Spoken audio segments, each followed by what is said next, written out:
Grand Prix. James Allen and Louise Goodman are in the pits. Let's join Martin Brundle and Murray Walker. Well, this is the lull before the storm at the moment. All quiet down there on the start line and the grid. 22 of them there. The weather is very good indeed. You can see blue sky and those white clouds above. Is it going to rain? I don't think so. We've had one or two rain showers over the last few days, but it looks as though it's set fair today. As ever, the race is going to be about, I think, the four men who are up at the front. The two Ferraris, the two McLarens, Mika Häkkinen up there. Michael Schumacher alongside him for only the second time this year. David Coulthard, third on the grid. It's the first time he hasn't been on the front row of the grid. And Eddie Irvine is the fourth of those four men I'm talking about. And he's got his Ferrari up to an excellent spot. You've just heard him talking to Louise Goodman. What's the strategy going to be? Well, the general feeling is that most of them will be doing two stops. We'll have to wait and see. Tyres, well, Goodyear have got a new construction here, and it looks as though they really are up with Bridgestone.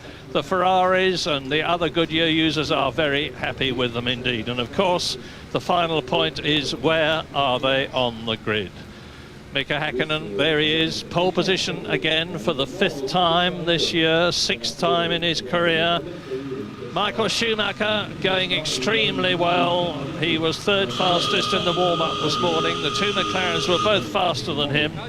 Eddie Irvine was fourth fastest in the warm-up, as he was for the grid. And what do you think, Martin? Well, I think it's a four-horse race. Two prancing horses, the red ones, and the two silver arrows. I think the two McLarens just have the legs, looking at the warm-up times by 2 or 3 tenths of a second per lap. I think the Goodyear tyres just have the durability, and I think it's going to be very even. I'm expecting a good race between Häkkinen, Schumacher, Michael that is, and Coulthard, with Irvine having a watching brief, unless he beats them off the start line, just keeping a little distance behind them. And the race is going to be won and lost on how quickly you can get yourself in the pit lane, and how quickly, assuming you have a good stop, you can get back up to racing speed. This circuit is very like Canada, Montreal, in that you exit the pit lane immediately into the racing line and you cannot see the cars that are coming. So if they are nip and tuck on the pit stops, we could see some pretty exciting action at that time. Well, for 8 years, the French Grand Prix was dominated by two men. Alain Prost, who's here running his own team now, 4 times world champion, and Nigel Mansell driving for Williams. He's not here. But the winners for the last 4 years are all here, both of them, 3 times. That man, Michael Schumacher, and Damon Hill is the second. And Damon Hill has done better here than he has done before this season. He's up in 7th position on the grid. His teammate Ralf Schumacher, Michael's brother, is 6th ahead of him, not very much faster, and Damon missed his last qualifying run. Didn't see quite such a sparkle in Michael Schumacher's eye that he normally has on the grid. I thought he seemed a bit down this weekend. He's taken a bit of a hiding over his driving tactics, and I'm led to believe that in the driver's briefing that took place about 3 hours ago, several of the drivers had another go at him, and he didn't respond too much to that. So Michael under fire a bit. He said to us he's not going to change his driving tactics. You saw the interview, and well, we'll have to see. But I think he'll be reluctant to run into anybody else, but I don't see him exactly moving out of the way for Häkkinen, Coulthard, or anybody else for that matter. I have to say, Martin, somewhat cynically of course, that even if they didn't feel like having a go at him in the driver's briefing, they would be quite likely to do so. It's a great big mind game, Formula One, and if you can put a bit of extra pressure on the bloke, so much the better. Absolutely, why not? It's just like the boxers going into the ring, isn't it? The Eubank stuff, and trying to put the show on and put the other guy off, and they're going to use everything they can. But Michael's pretty tough into that kind of situation. He had a few run-ins with Senna in his early years, and he learned the hard way on that. Well, let's not forget that both Mika Häkkinen and David Coulthard have had reliability problems this season. Michael Schumacher's only had one problem, and that was an engine blow in the first Grand Prix of the year in Australia. 72 laps this race is going to be. This is not the first of them, of course. It is the formation lap. You know it. Martin, how are they going? Well, that's Estoril corner, and every time I started a Grand Prix here, you'd get into the first or second lap and say, what on earth is going on? The car would understeer, would slide at the front far more than at any other time through the whole practice and qualifying. It's a very strange racetrack, very technical, and it is so difficult to overtake it, probably even more so than Monaco, believe it or not, because through that long corner you get the dirty air coming off the rear wing of the car in front. You can't stay close enough to him to have a go, to keep up behind him into this hairpin you're now seeing, and it's very, very difficult to overtake without risking your car. And this is another feature, these fast chicanes. This is the first of them, Nürburgring, where you really just ease off the throttle, downshift one gear and straight back on. Tremendous speed through there, and Michael Schumacher's gone off already 2 or 3 times in that Nürburgring chicane through practice and qualifying. And here's the second of them, Imola, ducking down the hill, very easy to get out of shape. Wouldn't surprise me to see 1 or 2 cars spinning off there in the race, and then pretty difficult to overtake on the way home now. These last 2 corners down the hill into the chicane, it's called. It's up to 160 miles an hour, believe it or not, before you get to that point. Once again, it's out of view, and that's why the drivers tend to outbrake themselves, make mistakes, and the curbs there are absolutely punishing. They make you fly through the air. You just squirt the throttle then into the last part of the lap, and it'll be follow the leader through there, but really nowhere else to overtake other than into the hairpin at the end of the back straight. And as I say, even that's tough. Mika Häkkinen's pole position lap only 0.4 of a second slower than Michael Schumacher's pole last year, with a narrower car. Mika Häkkinen, groove tyres, which they didn't have last year. So now all ready almost for 72 laps. Well, the McLarens have tended to be the better 2 cars off the line through the year so far, so this is critical because these front 4 cars have very similar pace. Here's the lights, Murray. There's 4, there's 5, and it's go. Good start by Mika Häkkinen, good start by David Coulthard. Michael Schumacher cuts him off, moves across, and Michael Schumacher looks as though he goes into the yellow flags waving, and it's Jos Verstappen. And the race is being stopped. The race is being stopped because Jos Verstappen, the Dutchman, who has replaced Jan Magnussen, has stalled or got the car stuck in gear at the Stuart Ford. Not a good way to restart his Grand Prix career. I hate to see them pushing on the rear wing like. Did you see the rear wing deflecting as the marshals were pushing and the car was stuck in gear? The sequence got out of shape here because, yes, they should stop the race if a driver stalls on the grid, but the race actually appeared to get underway. You could hear Michael Schumacher's car bogging down. He didn't have enough revs on, got a very poor start, Häkkinen into the lead, but according to the computer, the race has been stopped. But I'm looking out of the windows to see if I can see any red flags, and I see no red flags at all. Well, the orange lights were flashing, and the red lights are on the pit straight. I don't know what the problem was, but whatever, the race has been aborted. Not the race, the start has been aborted as they jostle Jos Verstappen, Stuart Ford back off the grid, and Mika Häkkinen leads the rest of them back onto the grid for a restart. And as you see, they're removing the car. Is he going to be out in the spare? The spare is set up for Rubens Barrichello, I can tell you that, and they're not going to have time to make any changes to it. Now, Jos Verstappen could not get into first gear. That was the problem. Well, the red flags finally appeared just as the cars... I mean, Häkkinen came into the pit straight. Now let's see if we can see any sign of red. The red lights went out. If there's a red flag, normally the start lights just do not go out. Yellow flags waving at the back of the grid there.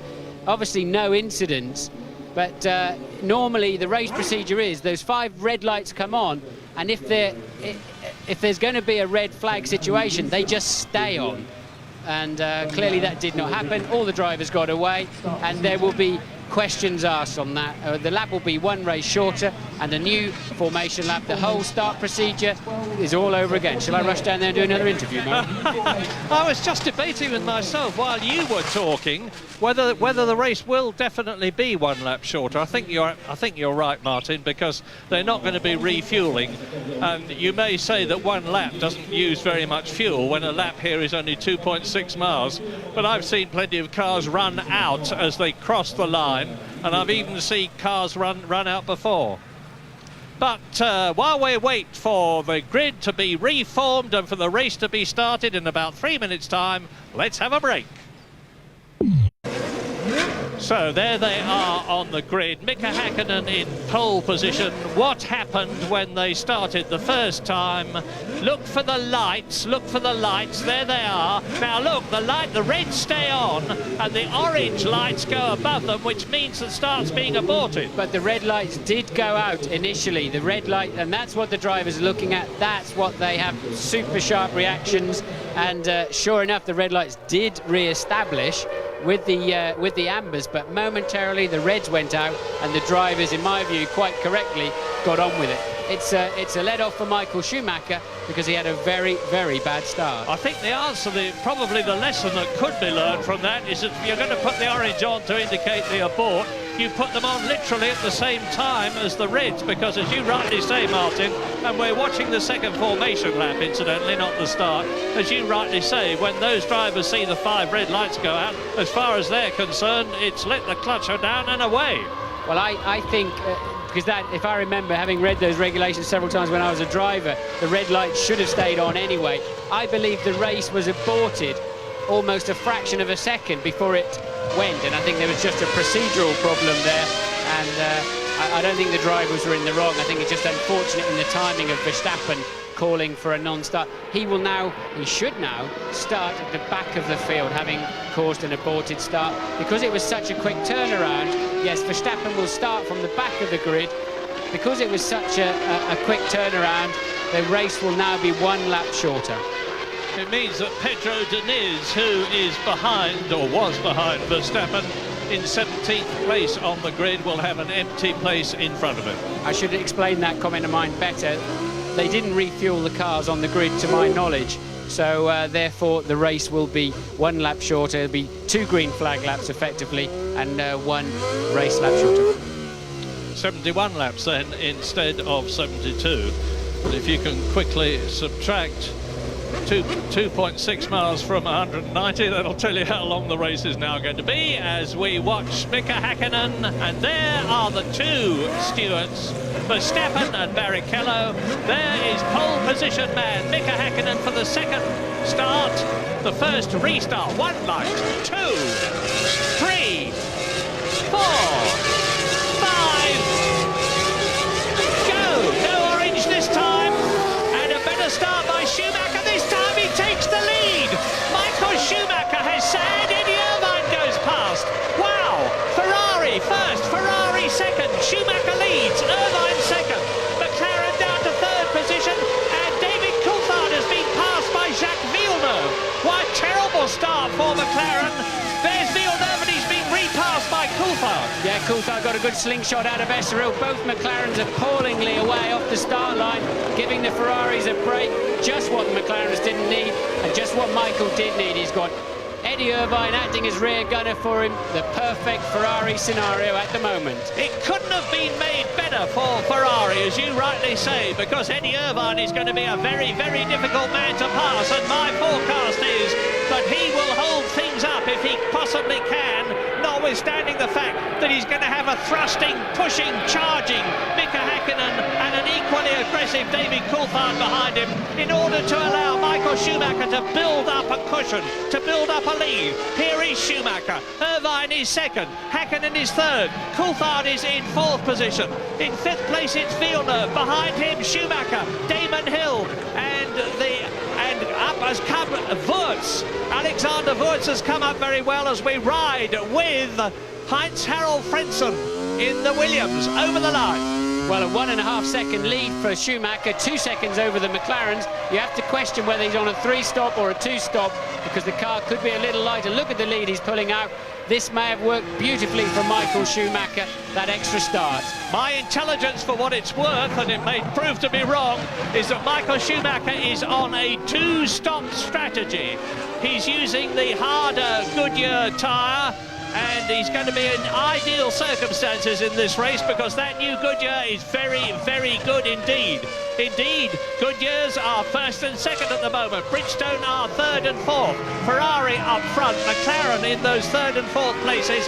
5th is Villeneuve. 6th is Ralf Schumacher. Damon Damon Hill is up there in 7th position ahead of Wurz and Alesi. In 10th place, it's Fisichella. And at the back, it's Tuero and Salo, 22nd and 21st. As you look at Eddie Irvine, who has been driving better and better this season. He's had an absolutely superb 1998. The four third places already into the right-hander. Alesi ending the lap. Now the gap is now up to 2.7 seconds.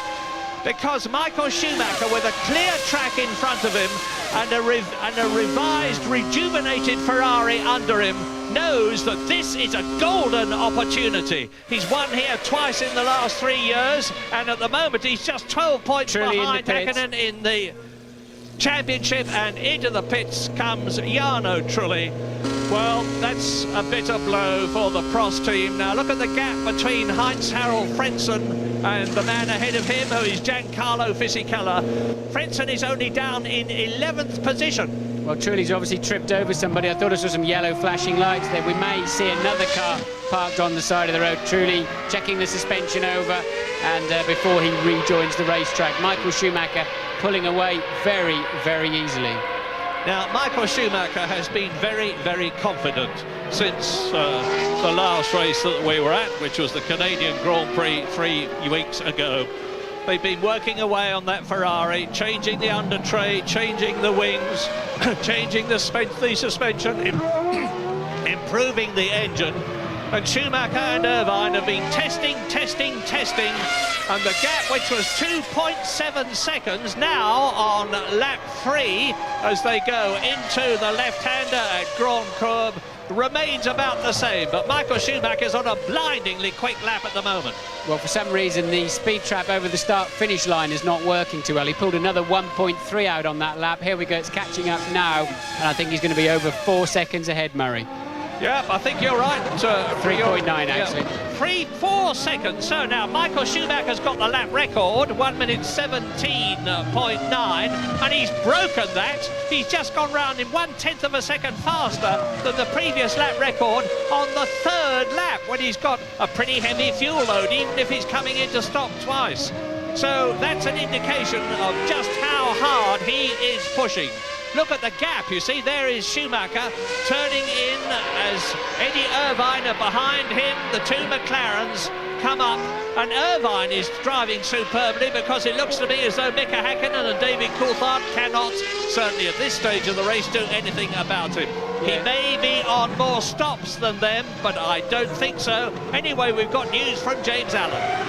Yes, Murray, the feeling down here is that Michael Schumacher may well have played a fast one here. He may well be doing a 1 minute 17 range. Is consistent with a 3-stop fuel strategy. We're going to keep our eyes out on that one. 15 kilos difference it would be, about 0.7 of a second per lap. So that's probably what Michael's doing. On Coulthard, very interesting, just before the restart, had a word with Dave Richards, and I said, if you were running McLaren, Dave, and David Coulthard didn't win today's race, what would you do? And he said, there's no question in my mind, James, I would put all my eggs in the Häkkinen basket. So obviously it's a big deal for Coulthard today, because Dave Richards knows a thing or two about running a race team. And off, nearly off goes David Coulthard. As you mentioned his name, James Allen, David Coulthard runs wide at the Adelaide hairpin, loses ground to Mika Häkkinen and Eddie Irvine, but he's a long, long way ahead of Jacques Villeneuve, who's in 5th position. Yes, I think Coulthard there was catching Häkkinen rather quicker than he anticipated in the braking area, and elected just to go straight on, because he was heading towards the back end of Häkkinen's car, rather a huge rate of knots. But no big drama there for David. There's some space on the outside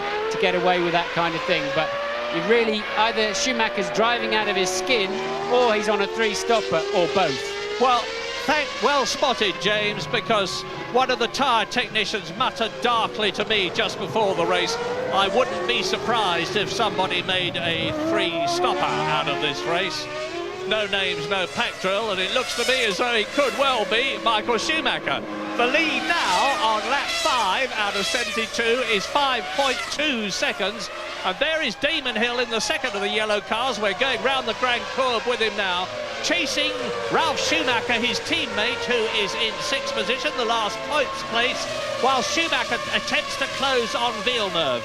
Now, you heard some pretty pointed comments from Craig Pollock when Jim Rosenthal was talking to him in the studio with Tony Jardine, about the non-performance, to put it bluntly, in his words, of the Williams team and Villeneuve. The fact is that it's here and at Silverstone that the revisions to the Williams, the longer wheelbase, the revised suspension, the new aerodynamics, are supposed to be more beneficial than they were in Canada.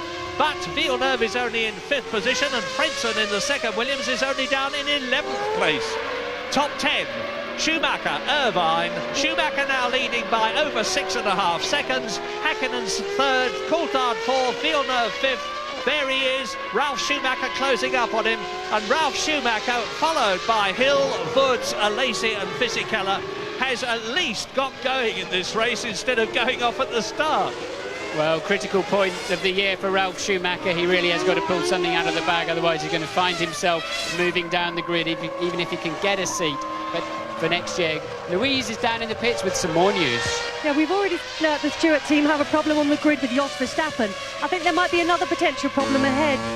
I've just seen Jackie Stewart having a word with race director Charlie Whiting. Now, I think what they were having a chat about, the rules say you're not allowed to put fuel into the cars on the grid when there is less than 5 minutes to go until the restart. Now, the Stewart cars put fuel, the Stewart team put fuel into both of their cars on the grid, so I'm not sure what Charlie's going to do about it, but we could see some ramifications from that. Louise, we had break-up there. What were the two teams? One of them was Stewart. What was the other one? It was both of the Stewart cars. OK, got it. Thank you very much as we ride with Jacques Villeneuve attempting to stave off, and he's succeeding at the moment, thrusting Ralf Schumacher behind him. Over and above that, we clearly saw Verstappen not starting from the back of the grid. His penalty for causing the first aborted start is to go to the back, and he didn't take up that position. So Jackie's got 2 battles to fight if there is a refueling issue as well.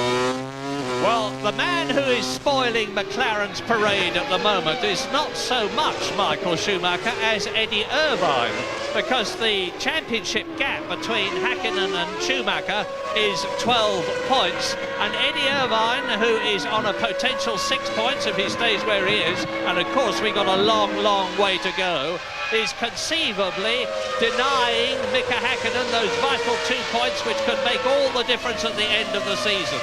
We said that the championship would start to come alive around half distance in the championship, 8 out of 16 races. This is race 8. Just imagine what race 9 at Silverstone in 2 weeks' time is going to be like. Are you going, Murray? If Michael Schumacher can stay where he is.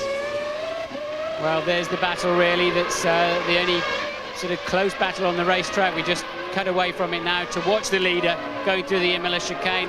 Michael's car looks well underneath him, doesn't it? No problems at all. Hardly having to fight the steering wheel. Smooth application of the throttle.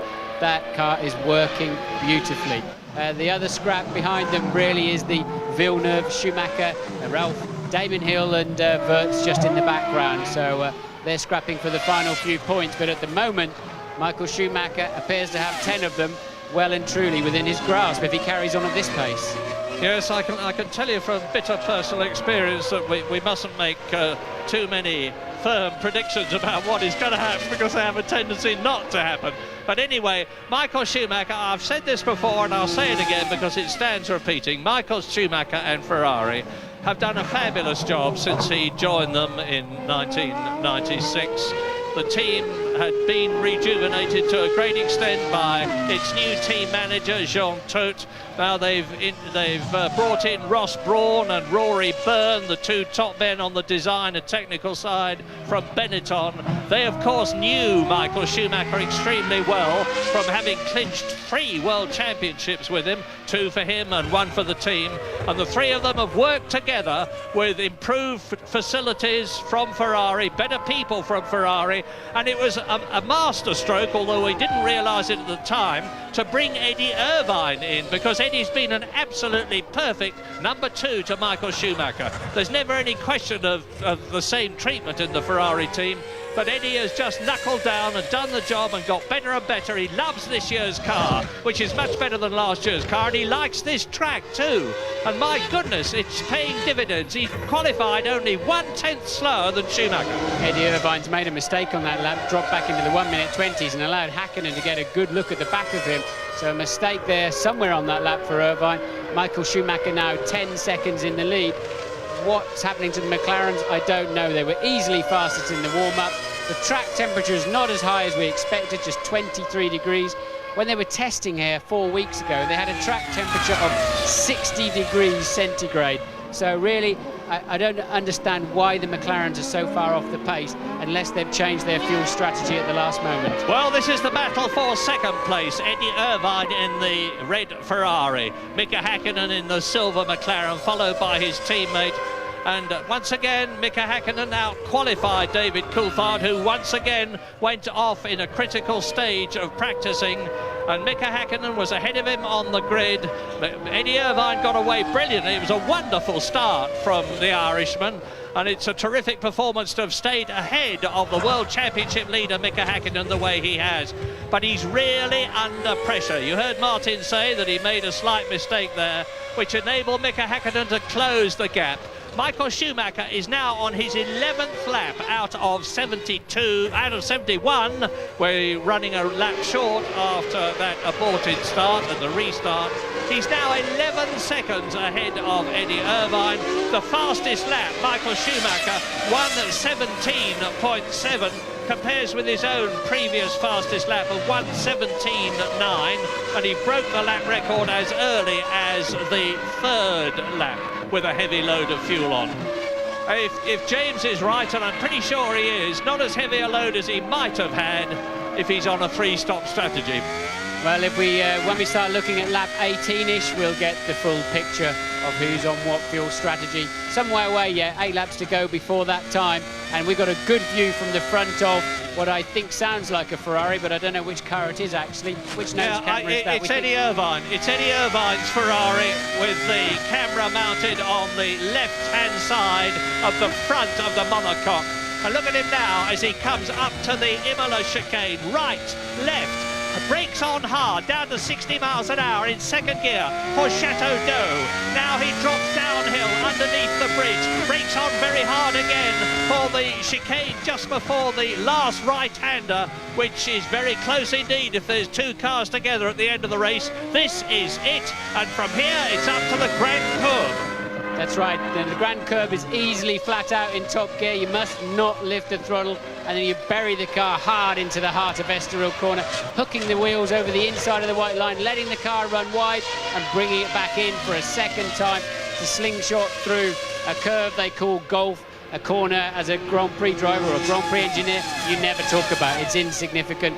And now braking hard, the rear end will get loosed as you come down the gearbox, and the McLaren's looking somewhat stronger into there than Eddie Irvine's Ferrari. You have to be careful. It's so easy to lock the rear wheels and spin off. Now you need super accuracy through here, like threading a needle. There's a bit of space you can go over the curbs, and then not out-braking yourself into the 180. It's always tempting to go in there just that little bit harder. I tell you what I'm asking myself, if Michael Schumacher's on a three-stop strategy, does that mean that Eddie Irvine is too? Because if Eddie is on a two-stop strategy and has got a heavier load of fuel than Schumacher, he's driving even better than I thought he was. He's driving well. The Ferrari's working for whatever, working better than the McLaren at this stage of the race. We'll see how it unfolds.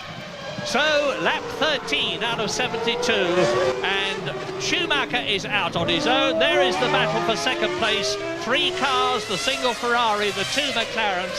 They are now nearly 8 seconds ahead of Jacques Villeneuve, who is in 5th position, and he's got right behind him but Ralf Schumacher in the Jordan. The Jordans are going well because they're in 6th position with Ralf Schumacher, 7th position with Damon Hill, just 1.4 seconds behind and catching. And Alexander Wurz is 8th, 9th is Alesi, 10th is Fisichella. The Benettons are not going well by their standards, only in 8th and 10th places. Johnny Herbert is in 12th place behind Heinz-Harald Frentzen. I think we're getting to the stage now where Irvine is doing a good job of holding the 2 McLarens back, because they're in the dirty air. It does really affect the car here. It makes the front end of the car slide. Your tyre wear goes up, your tyre temperatures go up, therefore the pressure goes up. It all works against you, and for sure now Irvine is doing a good job of holding them back and giving Schumacher his 12.5-second lead. Well, while you're watching this battle for second position, I know a lot of people in Holland watch and listen to us, and they will be wondering how their man, Jos the Boss, Jos Verstappen, is doing. He's doing extremely well, I can tell you. He's in 15th position, notwithstanding starting well at the back. And his teammate, Rubens Barrichello, the much more experienced Rubens Barrichello, is only about 3 or 4 seconds ahead of Jos Verstappen, whose first Grand Prix of 1998 this one is. So Verstappen looks as though he's going to give Barrichello a harder time than Jan Magnussen, the unfortunate Dane who has been relieved of his drive in the Stewart team. Lap 14 into the Adelaide hairpin. Eddie Irvine, Mika Häkkinen, David Coulthard, not locked together, but looking as though they've got an invisible tow rope between them. And as they go round the corner, you're leaving us shortly, but come back soon. Drama in France on lap 16 as you watch Jacques Villeneuve and Ralf Schumacher fighting for 5th position, because Damon Hill, who was only a second or so behind them, has been passed by Jean Alesi and Alexander Wurz. So Wurz is in 7th position, Alesi is in 8th place, Damon is down to 9th position. Is he coming into the pits? We'll know soon. Well, he's out, he's still on the racetrack, he's in the first section, but he's done a very slow first section, so whether Damon's had a quick trip through the gravel or some kind of technical gremlins, we don't know. We haven't seen anything of Damon at all on the screen. We just noticed that he wasn't behind Ralf Schumacher in his normal position in this race so far. Takagi taking a 9-second stop there. Strange place to stop in the race. Apparently Damon has a throttle problem. Our ITV pit crew tell us a throttle problem for Damon Hill, which would explain why his section times are very slow, but he's still running. Oh dear, and it was an engine problem in Canada when he was looking so good, potentially trying to get a second place when he had that jostle with Michael Schumacher, who was coming up to pass him. Now into the pits comes Ralf Schumacher from 7th position, so Wurz goes up into 6th position and into the points. Now this is lap 17. It's indicative to me of the fact that they're on a 3-stop strategy, because I was expecting them, if that was the case, to come in round about lap 18, 36 and 52. But significantly, Michael Schumacher has not yet come in. Maybe he's not on a 3-stop strategy after all. If he's stopping twice, I would expect him to come in round about lap 22. Irvine, leading the pack for 2nd position, is slicing his way through the field. He goes past Ernesto Tuero in the Minardi, and into the pits comes Ricardo Rosset. There's one thing I don't understand, Murray, is that Michael Schumacher's just done 3 or 4 slow laps. Rosset obviously out of the race. Whether he's in traffic, we haven't seen him recently, but he seems to be more in the 19s and 20s in his last 3 laps. So whether Michael's tyres are going away a little bit, I don't know.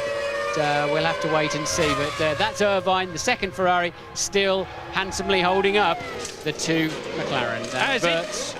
As into the pits comes Alexander Wurz from 6th position. Now, we are now on lap 18. It looks to me as though a lot of people are going to be on a 3-stop strategy. Wurz is a Bridgestone user, of course. Michael Schumacher in the lead is a Goodyear user, and that is Damon Hill coming into the pits. Now, let's see what happens. He was in 7th position. He's down in 13th place now. Are they going to do any more than put new tyres and wheels on the Jordan with fuel? Doesn't look like it. I don't know if he's got any way of switching to a different system, a different electronic control unit that may put him back on the pace, but clearly it's put Damon way out of a point-scoring situation at the moment. But the car appears to be working well.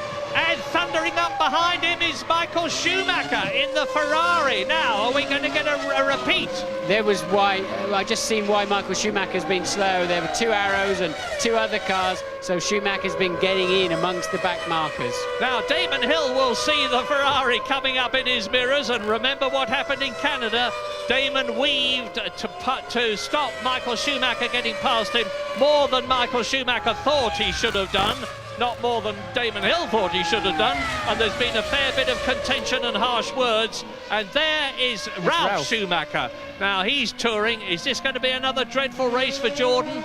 Damon Hill down from 7th to 13th when he came in. That is Fissy Kellogg into the pits from 7th position on lap 19. My goodness, it's all go here at MAGNY COURS. Well, there's a tremendous amount of pit action, and really the general feeling in the paddock was it would be a two-stop race, but clearly they're sliding around. This is a real tyre eater, this racetrack, but it seems that Jordan have more than, well, in fact, they have no tyre problems. They have some kind of mechanical drama on both cars. Now, Schumacher now out of the points. You saw Ralf, and they're actually back in 14th and 15th together. Well, now, has Damon Hill been passed by Michael Schumacher? We'll have to wait and see, because this is the battle for second place, with Eddie Irvine yet to come in, Mika Häkkinen yet to come in, Coulthard yet to come in. And look how close now the two McLarens are to Irvine's gearbox. Irvine that time a 1:20.4. No particular traffic in sight, so it seems as if he's just struggling now to maintain that pace. But quite where Häkkinen will get. I mean, good drive out of Estoril corner there. Look at the gap that Eddie pulls out. And if he can do that, they'll never pass him. That's the one place they must be, right up his gearbox.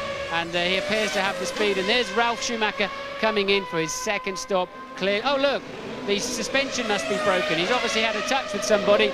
The looks like the steering arm is out of, is either broken or come out of the steering column. And steering box, I should say, and Ralf Schumacher in the pits, and that'll take a long time to fix. Well, Ricardo Rosset, otherwise known as Rocket in the Tyrrell team, is out of the race. So will be Ralf Schumacher. We're on lap 20 now out of 72. Michael Schumacher, who's yet to come in, is 14 seconds ahead of his teammate Eddie Irvine. There is Irvine. You can see how close Mika Häkkinen is to the Ferrari, because there it was. And behind him is Coulthard. This is Ralf Schumacher in the pits. Coulthard in 4th position is 14 seconds ahead of Villeneuve, who is 9 seconds ahead of Alesi in 6th place.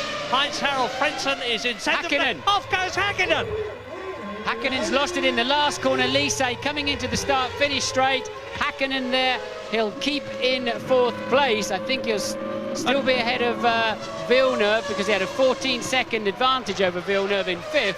But Häkkinen there now falling behind David Coulthard, the World Championship leader. Here's the incident. They're just reversing up there on the slow-mo. And we're looking at a picture of some old tyres. Now we're looking at Ralf in the pits. I think we've got a technical problem there with the French TV company showing us why Mika Häkkinen fell off the racetrack, as we see Schumacher, Frentzen I should say, sorry, in for his pit stop. And Ralf Schumacher has a bent track rod, that's his problem. I don't know whether he hit somebody or hit the curb. He won't have hit any Armco, because there is none of it close enough to the track for him to have done that. But now the positions are, Michael Schumacher is nearly 16 seconds ahead of Irvine. Coulthard, of course, has gone up into 3rd place. Häkkinen down to 4th. Villeneuve is 5th. Alesi is 6th. News from Louise Goodman. Oh, it's all gone wrong down at Jordan. We saw Ralf Schumacher come into the pits earlier on. He's got a broken front track rod. We believe he may have had an incident with Alexander Wurz. The team are all out in the pit lane working on that. The next thing we see is Damon Hill coming cruising to a stop in front of the garage. He's parked his car in the garage and he's out of the car as well. So disaster down at Jordan. And into the pits comes Mika Häkkinen. This is lap 22 and his stop. He's delayed. Now they're just getting the fuel coupling away. 8.8 seconds. And you've got a speed limit of 50 miles an hour in the pit lane here.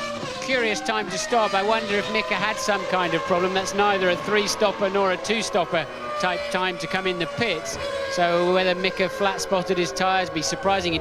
Normally you need a high-speed spin to do that, or whether he even had a slow puncture. Is that Coulthard now ahead of Irvine? Has Coulthard, through the traffic, got ahead of Eddie Irvine? Yes, he has. The McLaren heads the Ferrari. We don't know why or how. Hopefully we'll get a replay. But now, make a note of this mentally. The gap between Schumacher and Coulthard was 17.2 seconds. And into the pits comes the race leader, Michael Schumacher, lap 23.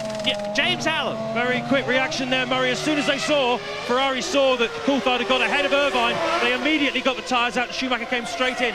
They know that once past Irvine, Coulthard's going to start eating into that lead. Now, I don't think he was on a 3-stop strategy. I think he was on a 2-stop. He just put 42 kilos of fuel at the start. He's just put 60 in now, which should see him safely through the second half of the race, around about lap 45. Coulthard's in as well. Quick reaction from the McLaren team. Both cars are running 2-stop strategies. Very interesting race now. Good thinking, Jays. Ferrari starts Schumacher off with a light fuel load. Terrible pit stop there for Coulthard and the McLaren team. 17 seconds. It seemed forever that they had the refuel on. Whether they had a problem at the beginning of the stop getting that on or what, I don't know. But a terrible stop there of 17 seconds for David Coulthard. And Louise Goodman has Damon Hill with her. Damon, it's all gone wrong. What's the problem? Something to do with the hydraulic actuator which operates the throttle. So basically it means I can't change gear and I can't accelerate. Is that the same problem that you had in qualifying yesterday afternoon? It's very similar. I think it's pretty closely related. Bad luck. Well, poor Damon Hill being pretty sanguine about the fact that yet again, the 8th race this year, he fails to score a point. Yet again, his teammate Ralf Schumacher fails to score a point. Halfway through the season, I hate to rub it in, but it's a sad fact that Jordan have yet to score. As Eddie Irvine goes through, and you saw Michael Schumacher in the background. Now, Eddie Irvine was, of course, in the lead, but Michael Schumacher has now retaken it with his teammate in. And Villeneuve is Irvine going to be able to get out of the pit lane before Jacques Villeneuve comes through to take the second position. We're riding with Irvine now on the left front of his Ferrari as he flies round the Grand Curve into Estoril at about 120 miles an hour, accelerating hard round Gulf, that non-corner, up to about 175, 180 miles an hour before at the 100-metre board he breaks down into second gear, takes the hairpin. There is Jacques Villeneuve. Now, where is Eddie Irvine in relation to him? I think he's ahead of the Williams. I'll be able to tell you at the end of the lap. But for sure, on lap 24 out of 72, round about 1/3 race distance, exactly 1/3 race distance, Michael Schumacher is back in the lead. Now there is Jacques Villeneuve, and he's in second position, as you see, so he managed to get through unseen by us, ahead of Eddie Irvine, and take that second position. And that is the highest by far that a Williams has been in a Grand Prix this year, and that is heartening indeed for them. And he comes into the pit lane, and he will therefore lose that second place. Costs you 21 seconds to make a pit stop. It's a 50-mile-an-hour limit in the pit lane. Negotiate the in, now have some new tyres and fuel, and get up to racing speed again on the exit of the pit lane. It's 21 seconds in total. Mighty close thing for second this is going to be, waiting for Eddie Irvine to go through as Villeneuve accelerates out of the pit lane and rejoins the track in front of Alexander Wurz, who's in 6th position.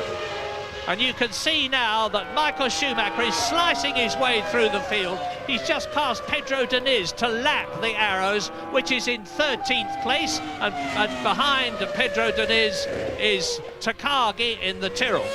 Well, we understand Johnny Herbert has some kind of problem, and that long pit stop, for whatever reason, has put Coulthard behind Häkkinen. Häkkinen spun off, but Coulthard now down in 5th place. And Villeneuve really the one not to stop in there. We saw him coming in. That'll sort itself out. So really it's back to the original running of Schumacher, Irvine, Häkkinen and Coulthard in reality, and James has some more news in the pits. Martin, I've just been down to the McLaren Mercedes garage. I can tell you exactly what the problem was. It was a ring in the centre of the refuelling hose. It wouldn't connect properly. Once it was on, it wouldn't come off properly. We talked at the beginning about Coulthard having to win this race. Look at the position Michael Schumacher's in now. Wouldn't it be cruel if that one ring was to cost Coulthard the chance of going for a championship? Yes, indeed it would. Michael Schumacher passes and laps Johnny Herbert, who is in 7th position in the Sauber. So Michael Schumacher is making most of the others look pretty foolish in this race. All the leaders up to 10th place have been in for their pit stop. Well, we saw Johnny Herbert there. For whatever reason, he's taking over a minute to do that first section. So clearly Johnny's either had a little spin, which I would think he'd be buried in the wall somewhere in that first section if that was the case, or a technical problem. Lap 26, race order. Michael Schumacher that you're looking at leads Irvine, his teammate. They're back in first and second positions by 18 seconds. Irvine is 4.5 seconds ahead of Häkkinen, who is just ahead of David Coulthard, fourth. Villeneuve is 9 seconds down in fifth position, 9 seconds behind Coulthard, that is. And up into the points comes a Benetton, Alexander Wurz. Alesi is 7th, Fisichella, Benetton is 8th. Frentzen is 9th in the second Williams. Panis makes up the top 10 in the Prost. Rubens Barrichello in the Stewart is the last man not to have been lapped, because Johnny Herbert in 12th place has been, as have 13th Deniz, 14th Salo, 15th Takagi, 16th Verstappen, 17th Nakano, and so on down to the end of the field. 20th Ralf Schumacher has now, and out has gone Damon Hill and Ricardo Rosset. As Michael Schumacher making it look a lot easier than it is, of course, on lap 27, will now just be keeping his fingers crossed above all things for reliability, which certainly hasn't bothered Ferrari this season.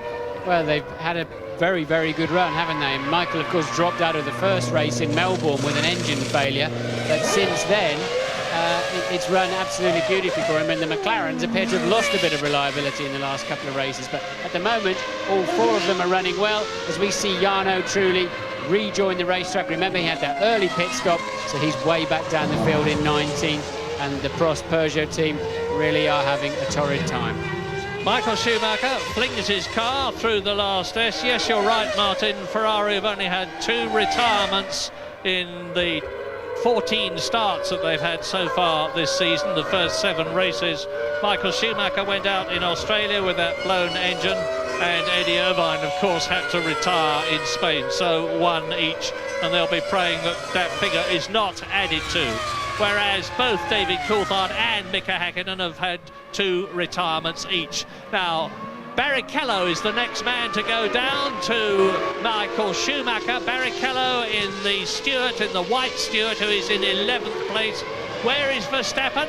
He's in 16th position. He's been lapped, and he's now a fair way behind Rubens Barrichello. As we look at Jean Alesi, nearly up into the points, he's in 7th position, and Alesi in the Sauber there is chasing Alexander Wurz. He's got a lot of chasing to do, because there's a 7-second gap between him and the Benetton Playlife.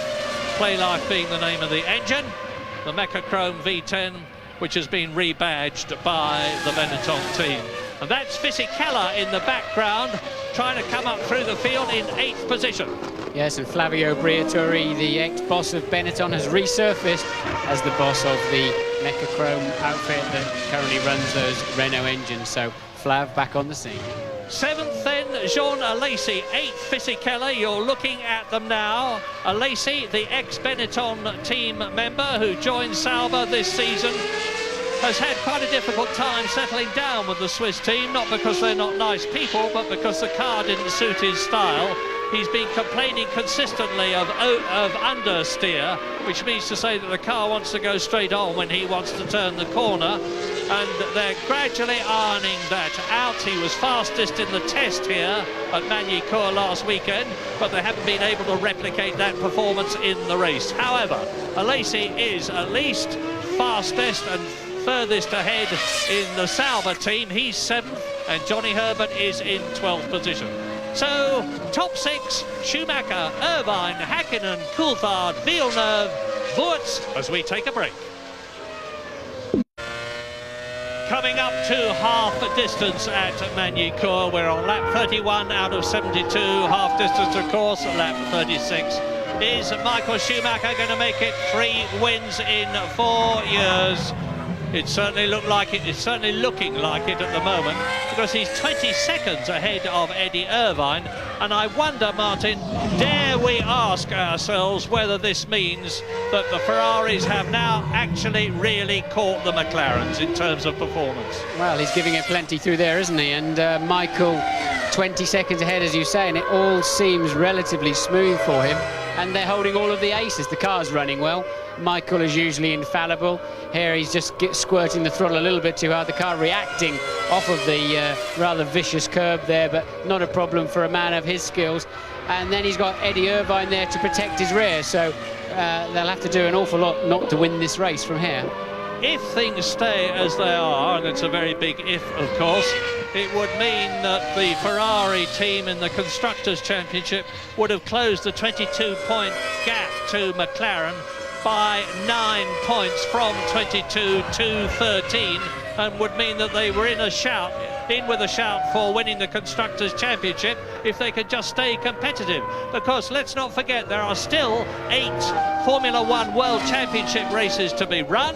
Silverstone in 2 weeks, and then Austria, Germany, Hungary, Belgium, Italy, Luxembourg and Japan at the end of the year. But here in France at MAGNY COURS, Michael Schumacher flying round, 22 seconds now ahead of Irvine. Well, he already has the lap record at a 17.7, does Michael Schumacher, and he's really pushing this car hard at the moment. He's in the 18s, another 18 then, to pull out what's going to be something like a 24-second lead. He's having a very conscious effort to give himself more than a pit stop in front of Irvine to avoid any problems whatsoever in that department with traffic, fighting with the other front runners. Louise has some more information for us. Yeah, Martin, it's information on Johnny Herbert. You pointed out that he lost some time earlier on. It actually happened when he came in for his tyres. The engine stalled in the pit lane and he coasted to a halt out in front of his garage. Now, we know that Johnny's in the T car because he had a problem with the clutch in his race car on the formation lap. The T car set up for a Lacey. They've put Johnny's seat and his pedals in, all the easy things, but they had no time to actually change and put Johnny's setup onto the car. I don't know if that's contributed to the problem, but the good news is he's on his way again and the team say everything's running okay. And Johnny Herbert's now recovered back up to 11th place. So Johnny doing reasonably well, but they were very fast here in the test last week. First and third, Alesi and Herbert, and they were expecting great things here. But I think they were deluding themselves by running low fuel and new tyres while the Grandee teams were concentrating on their race setups. And that's why Michael Schumacher's car looks so good in race conditions. While you watch Eddie Irvine alone in second position, he's now 6 seconds ahead of Mika Häkkinen. I can tell you what the situation is as spare cars. All the teams have 3 cars, and before the race, the spare car is nominated for one of the drivers. In the case of McLaren, it was David Coulthard taking things at random. In the case of Arrows, it was Pedro Diniz. In the case of Minardi, it was Tuero. So if the driver has a problem and he hasn't got the car set up for him, it can take quite a while to put it right. Something like about 12 minutes for the teams. There's usually enough time to do that, but of course the driver probably won't start off in the best of humours if he knows he's in somebody else's car. Absolutely, but where are the McLarens? That's what I don't understand. Irvine is now pulling away from Häkkinen and Coulthard. So the Ferrari working better on these track conditions and even better as the race goes on. And clearly McLaren haven't translated their warm-up form to the race, and Schumacher and Irvine now just gently pulling away. And you've seen Eddie Irvine there pass Ralph Schumacher, who is 3 laps down as a result of having that bent track rod replaced in the pits. Everybody between 10th and 19th is 1 lap down, and James Allen is down in the pit lane. What's right, the news? Murray, I'm down in the Benetton garage. They're about to bring Alex Wurz in yet again. I looked at his tyres and Fisichella's tyres when they came off last time round. The Bridgestones certainly do seem to have done some life, but they're not wearing as well as the Goodyears. The temperatures are pretty high down here, and we've seen that the Goodyears, particularly on the Ferrari, are wearing better. It's all looking very good for Ferrari. And remember what Eddie Irvine said: when you put pressure on McLaren, they fall apart. Strong words, but today it seems to be coming true. If you think the McLaren's looking a bit plain this weekend, like all cars here, there's no cigarette advertising allowed here in France or logos, and the cars look like rather underfunded Formula 3000 cars because they're not allowed to carry any logos whatsoever. One of the cars gets away with it very well by having Bitten and Hisses written on it, but the McLarens there looking very sparse. If I can leap to the defence of McLaren in Woking, I must say it's a bit rich of Eddie Irvine to say you put pressure on them and they fall apart. This is one of the two or three most experienced teams as Wurz goes out in Grand Prix racing. Next to Ferrari, they've won more Grand Prix than anybody else, I think, speaking from memory. But anyway, they are certainly dropping back. There's the problem when you exit the pits. Wurz moving over onto the racing line, and that's just going to keep him ahead of Frentzen. So a good stop there from Wurz, because he's on one extra, I think. I think they're 3 stopping compared to the Williams 2, and Wurz getting up and running very quickly. Frentzen tucked up behind the Minardi. Nakano is passed by Heinz-Harald Frentzen, who is in 7th position. Now here are the top 10, in case you're losing touch, as out of the pits goes Fisichella. Schumacher is leading, Irvine is second.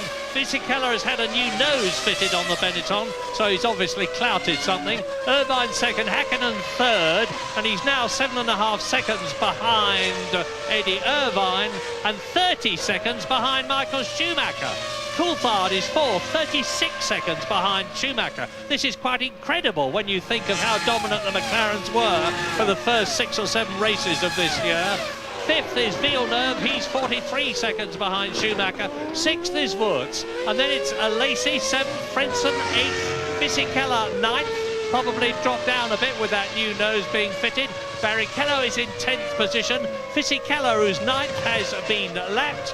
Johnny Herbert is 11th, Panis is 12th, and so on down to Ralf Schumacher, who is 20th, and the last runner 3 laps adrift. Here is Ralf Schumacher. Now let's see how he goes in comparison with Giancarlo Fisichella, who's just rejoined the race in 9th position behind Heinz-Harald Frentzen. The Benettons have not looked comfortable on this racetrack. There's no bumps here worth their name. It's a very particular kind of race. If your car works well here, it probably means it doesn't work well anywhere else, and or works here well in particular. So Benetton's really struggling a bit compared to their recent form. Well, you see Fisichella, there is Mika Häkkinen, that is David Coulthard, they're 3rd and 4th. So Häkkinen in 3rd position is coming up to lap Fisichella in 12th place. As into the pits has come Tora Takagi from 12th position in the Tyrrell. He's still running. His teammate Ricardo Rosset will have been able to take an early plane away from MAGNY COURS. Let's hope for the sake of the Tyrrell team and everybody associated with them that Takagi doesn't have to do the same thing. So out of the Adelaide hairpin, here comes David Coulthard. You can tell him by the red flashes on the front wing. Mika Häkkinen doesn't have any. And Coulthard's last lap was 1:19.3 compared with Michael Schumacher's 1:18.6. But Michael Schumacher is now getting on for 40 seconds ahead of David Coulthard, the man who won the San Marino Grand Prix and is 3rd in the championship. David Coulthard there was pushed down to 3rd place in the World Championship in Canada as a result of Michael Schumacher winning the race and Coulthard failing to score points. And Ferrari now are on a potential 16 World Championship points in the Constructors' Championship, with Michael Schumacher leading and Irvine second. You've seen Häkkinen go through. That is Coulthard. Now Villeneuve is 8.5 seconds behind the McLaren. I think it's fair to say McLaren weren't so much looking forward to this race. I think they feel their strengths are in the long, very fast corners, and there's not too many of those around here, and they're expecting to be much stronger at Silverstone, the next Grand Prix, where we're very much looking forward to seeing you all, and Hockenheim and other circuits like that. And McLaren expecting to re-pick up the pace, but they will still be very disappointed to be dropped like this. Yes, it's an indication of the fact that the pressure is always on in Formula One, and you can never relax for a split second. Not for one moment that I would accuse Ron Dennis and his people at McLaren in Woking from relaxing for one split second. They never do that. They've been doing it a long time. They know that if they do so, the opposition will engulf them, even McLaren. And McLaren are fighting back from a very, very tough 1994, 1995, 1968, 1967 and a better 1968. But they're back where they feel they ought to be, and a lot of other people do, back at the top. Remember the great years they had with Alain Prost, with Ayrton Senna, with Niki Lauda. And there is Michael Schumacher. This is his 39th lap. So he's done over half distance. He's stopped once. It looks pretty clear that James Allen's prediction that he was on a two-stop strategy is absolutely correct. Therefore, I assume Eddie Irvine will be too. But my goodness, I keep on saying this, Martin, and I'm not reluctant to say it again. This man, Michael Schumacher, in terms of a complete racing driver, really is in a class of his own. He's not bad. No, he really, everybody in the paddock pretty much is in agreement that love him or hate him, admire his tactics or whatever, that Michael is the finest driver in the world at the moment. That's the consensus, I think, among the team owners, among the engine suppliers, among the people in the paddock. But he is beatable. He does have his failings. You've just got to get close enough to him to bring them out. And nobody's doing that this afternoon. Well, I've seen a lot of Grand Prix in my life, goodness knows, but I honestly couldn't have predicted that anything like this was going to happen. That McLarens would be virtually engulfed, because Häkkinen is now 33 seconds behind Coulthard. I've seen it happen over the years. Schumacher. I've seen it happen over the years that a team sets a whole new standard, and when the others come back at you, they come back and a little bit more too, and it happens many, many times. Anyway, stay with us. We'll be back very shortly after this break. Well over half distance now at MAGNY COURS. This is Jean Alesi, who has been caught by Alexander Wurz. Alesi is 6th in the Sauber, therefore Alexander Wurz is 7th in the Benetton. Michael Schumacher is still way out ahead. He's 25 seconds ahead of Eddie Irvine, but Irvine has closed a bit on the previous lap, but 25 seconds is a massive gap. So we're riding with Alesi, seeing Alexander Wurz's Benetton large in his mirrors as he turns into the chicane before the Lycée, the last corner on the circuit, over the line to complete the lap. Starts a new one, bears left at 160 miles an hour into the Grande Courbe, right now into Estoril. And this, as Martin has said, is the corner that seems to go on and on. It's a very long one indeed. It's replicated almost parallel inside, and they're approaching it now by the 180, so-called, because that's exactly what it does, goes through 180 degrees with a long curve. But now they're at the Adelaide hairpin, accelerating away to approach the 180. Yes, curiously, they named the corners of this relatively new circuit after other Grand Prix in the world, which always confuses people when you start talking about Adelaide, Estoril, and that kind of thing. But that is the name of the corners, and that is the scrap for 6th place. There's 1 point at stake there. Alesi has it at the moment, and Wurz putting him under as much pressure as possible. And we understand that the Ferrari crew are ready for one of their cars, for Irvine to come in for his second stop. Eddie Irvine, who had been closing marginally in terms of tenths of a second, as you watch this battle between Alesi and Wurz for 6th position. Eddie Irvine then coming in for his second stop, which will enable the Ferrari team and the Goodyear engineers to look at his tyres, see how they're doing. That will give an indication of how well Michael Schumacher's are doing. Not that I think there's any great problem about bringing him in. He's got such a massive lead that he could come in for his second pit stop, take on new tyres, take on the requisite amount of fuel, and accelerate out of the pit lane and still be in the lead. But the longer he stays out, of course, the less fuel that they will have to put into the car, the longer his pit stop will be, but on balance it'll be good for him. Eddie Irvine is in the pits now. Here he is. Irvine comes in. Now let's see how up goes the jack, up goes the car. Eddie Irvine sits calmly there. Is this going to be the second place in Eddie Irvine's career? He's only been there once before. Reasonable stop there for Eddie. Brand new tyres, you can see, so they should give him plenty of grip. In fact, it's tempting to take all the grip they'll give you initially, and you have to just be a little bit careful around here because you can give them a bit too much stick around those long corners, and take too much out of them too quickly.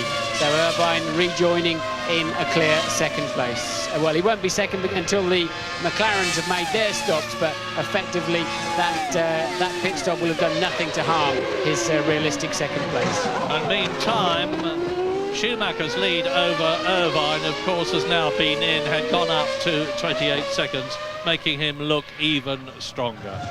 Here's Eddie Irvine. He's dropped down to 4th position then, because that's Jacques Villeneuve behind him. So that means to say that Mika Häkkinen will have gone up to 2nd place. David Coulthard will have gone up into 3rd position. But as we've said many, many times, they won't be staying there long, because they, like Eddie Irvine, have got to come in and make a second pit stop, and the positions will return to those that they were before. Well, we think Michael Schumacher will be gracing the pit lane anytime soon for his second stop, and he will rejoin in the lead, providing they get the fueler on properly and don't have any wheel nut problems or whatever, because Michael hasn't come in on the last lap. They're getting out into the pit lane with the tyres still in the blankets, and we think he'll come in at the end of this. Yeah, he needs to, because Mika Häkkinen has just lapped marginally quicker than Michael Schumacher, and that's the first time I've noticed him doing that this race. Michael Schumacher, of course, on pretty worn tyres now. He came in early, and he's been staying out late because this is lap 45. There he is. And he's got a 34-second lead. Now, there's a Minardi, I think, stopped. I'm going to watch the track at the same time as you're watching Michael Schumacher. Here is Schumacher into the pit. James, what's happening down there? Well, it's looking pretty good. I tell you, the guys at Ferrari are slightly mystified by the pace of the McLarens. All nice and easy, as you see. They're not taking any chances, not risking anything. 9.7, not too bad. Irvine stopped, 9.2, round about the same time as Irvine stopped, which was incidentally to get him back out in front of Villeneuve. Good tactical race today by Ferrari, but as I say, they're somewhat mystified by the pace of the McLarens. Well, they don't have to worry too much now, because Michael Schumacher's back on the track, and Mika Häkkinen's only just gone past to complete the lap as Esteban, I keep on calling him Ernesto, Esteban Tuero retires from the race, the Minardi. He was in 19th position. That means that Ralf Schumacher moves up, but Michael Schumacher there, I'm going to take a deep breath and think very carefully before I say what I'm about to say. I think I'm justified in saying it. Has just got to keep going. He's on lap 46 out of 72. He's come in and he's made his second stop, and he's still in the lead. Mika Häkkinen has not come in and has still therefore got to do so, and he's going to lose quite a lot of time. Remember that they lose 20 seconds or so, but then it takes time for the other man to cover the length of the pit lane. So it's not a 20-second loss, but nevertheless, it's quite enough to make things very difficult indeed for Mika Häkkinen, and much easier for Michael Schumacher. Lap 46, Häkkinen second, got to come in. Coulthard second, got to come in. Eddie Irvine has come in and is even now gaining on David Coulthard. Eddie Irvine on new tyres, David Coulthard on old ones. So it's going to be a Ferrari 1-2. Certainly by the time the two McLarens have come in, is it going to be that way to the end of the race? I'm just trying to remember the last time that Ferrari had 1-2 in a race. And I'll occupy my brain box, and probably somebody will phone in and give me the answer. Anyway, Schumacher leads, Häkkinen McLaren second, Coulthard McLaren third, Irvine Ferrari fourth. Your prophecy, Martin, that the McLarens and the Ferraris are going to make it a four-horse race has certainly come true so far. Yes, what's strange is we've now got both the McLarens lapping in the 1A teams, as if somehow the cars just settled into the racetrack, or I don't know what. It'd be fascinating to find out why afterwards, whether they had a particular handling or balance problem. But suddenly the McLaren's upping the pace, but it's too late. It could, of course, just be a matter of changing tyres, although Häkkinen and Coulthard have not done that. But often they come in and say, my first set of tyres wasn't good, my second were much better, and I was able to go a lot quicker. As you can see, this is Sean Lacey in the pits. But McLaren have been out on those tyres for some time now, so maybe as the fuel load's going down, they're able to pick the pace up. But it'd be interesting to see if Michael Schumacher does have to have a bit of a splash and dash towards the end of the race for a bit more fuel.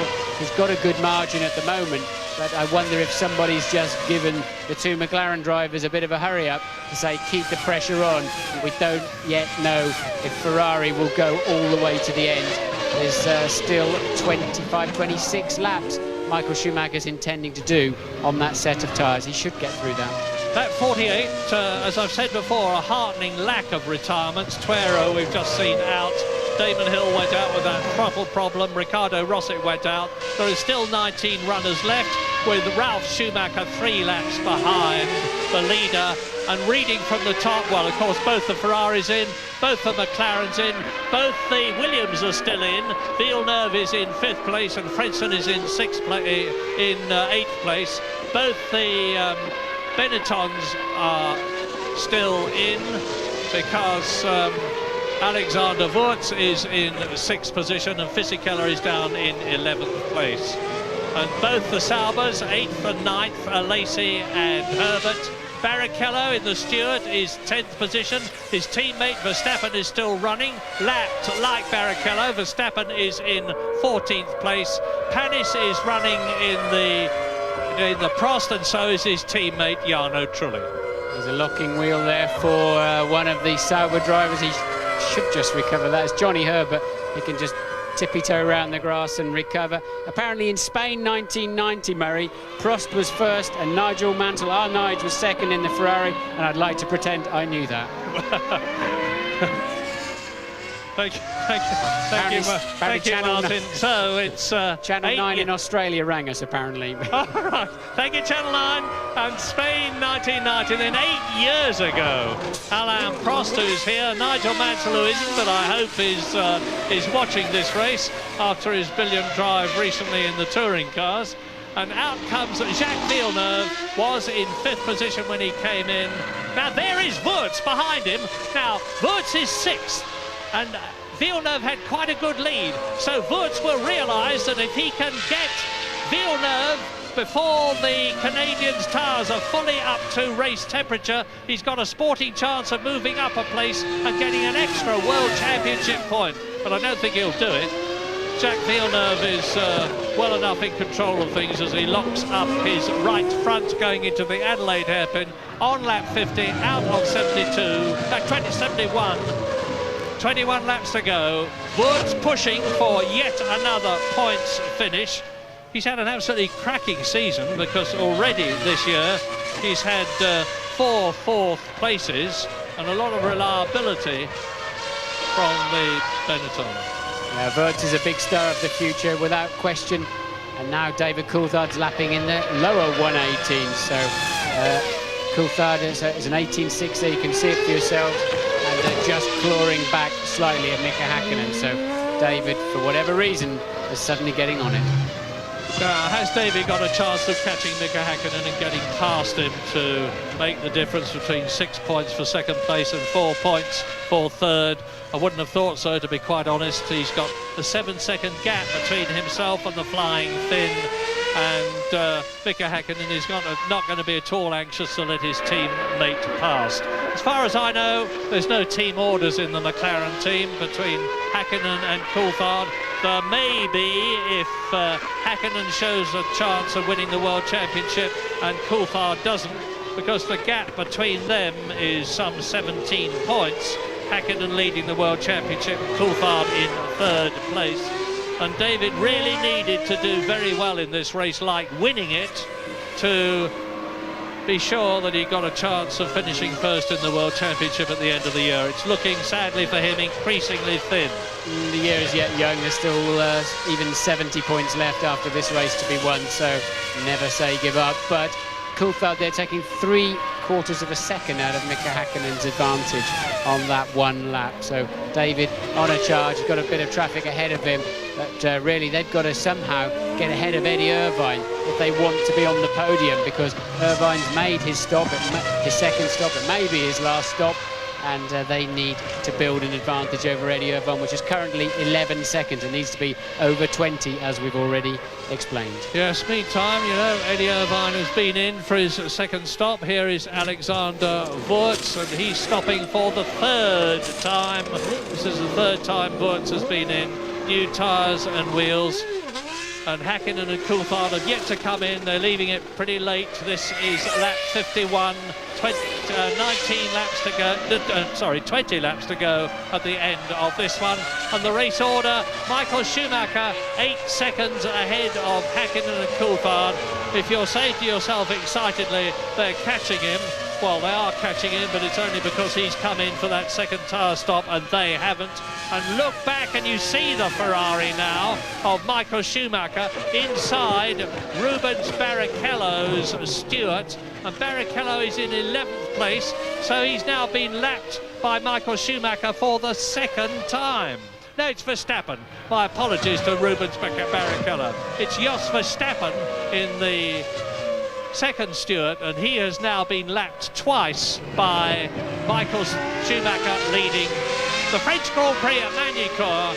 And David Coulthard is really flying now, as Martin's pointed out. He's just gone through the first sector of the lap that he's on now. Fastest of all in this race. And this on an old set of tyres.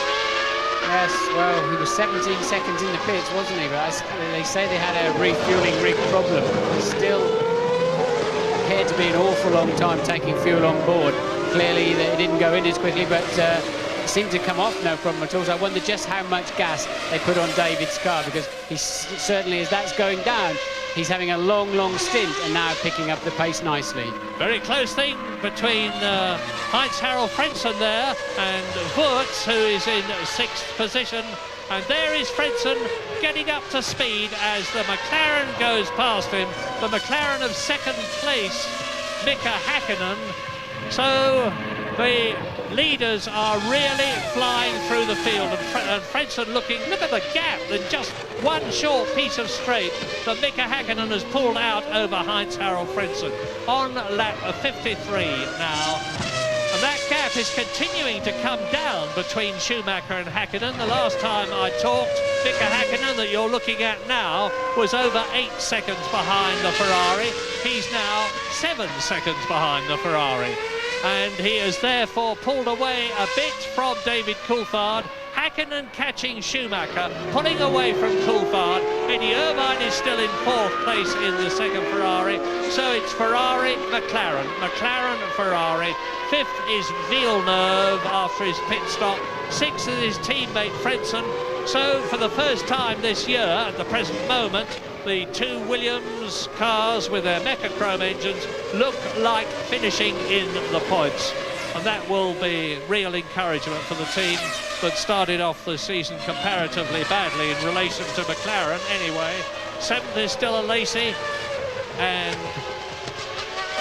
down the field a bit, Fisichella is 9th, Herbert is 10th, Barrichello is in 11th place, and they're coming into the pits thick and fast now. Fisichella is in, Tora Takagi's just gone out. This is Fisichella. Just cleaning the screen there, the very small screen in front of Fisichella. I'm surprised he needs that cleaning. And, oh, he just kept the engine alight, didn't he? Onto the limit of just 50 miles an hour. It seems to take forever, even in this short pit lane, to get down there. And then release the button, and the car catapults out of there like a rocket. Hand clutch, Martin. What do? Just grab it. Yes, you have no feeling in it. You're moving a potentiometer, an electronic device, and so you have no feel for the clutch, and that's why you often see the drivers stalling or almost stalling. Well, you're looking at the fastest man on the track now. His name is David Coulthard. He has just gone round in 1:19.2, compared with Häkkinen and Schumacher 1:19.8, and that of course is well off the new lap record of 1:17.7, and Häkkinen into the pits. Now, remember I said both the McLarens were going to have to come in. David Coulthard goes up into 2nd place. I'm looking for the Ferrari of Eddie Irvine. Here it is, I can see it coming down into the Lycée as Mika Häkkinen blasts out. It's going to be a very close thing. Coulthard is 2nd. Irvine's going to have it. Irvine's going to get it. He's done it, he's done it, he's done it. There he goes, and there is Häkkinen. And what's more, there's, I think, Takagi between the two of them. We're riding with Mika Häkkinen. There on the right-hand side of your picture is Eddie Irvine's Ferrari, which is now in 3rd position.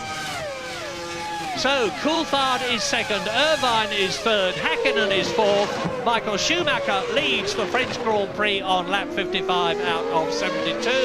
Villeneuve is fifth, Wurz is sixth, Lacey is seventh, Frentzen is eighth, Herbert is ninth, Fisichella is in 10th. Both the Stewarts are still running, 11th and 13th, Barrichello 11th. Both the Prost are still running, Panis is 12th and Trulli is 17th. Salo and Deniz in the two arrows are still running. Remember the reliability problems they had at the beginning of the year, they seem to have cracked it. Coulthard will be in this lap, we believe. Yes, he is peeling off into the pit lane.